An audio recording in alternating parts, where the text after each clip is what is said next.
Guys একটা জিনিস আমার মাথায় কোনোভাবে খেলতেছে না, বিষয়টা হচ্ছে অনেক কষ্টের। কিছু কিছু মেয়েরা টিকটকে ঢুকলে দেখা যায় অনেক কষ্ট পায়, জামাই চলে যায়, বয়ফ্রেন্ড চলে যায়, বাতার চলে যায়, কাতার জায়গায়, হ্যান ত্যান অনেক সমস্যা।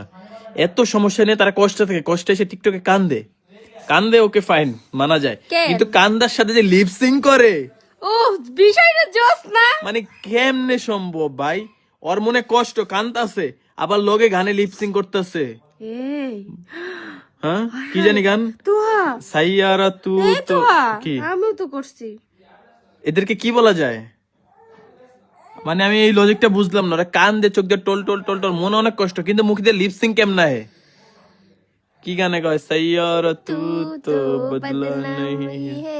হ্যাঁ, তারপর আবার কি, হ্যাঁ, তারপর হচ্ছে मैंने रोया तुझे ढूंढे ढूंढे, এগুলা গায়ে আর চোখ দিয়ে পানি পড়ে। What is this? কিভাবে পসিবল? দাঁড়াও, এটা কিভাবে পসিবল? আমি তো কখনো কষ্ট থেকে আমি লিপসিং করতে পারি না, আমি কষ্ট দেখলাম।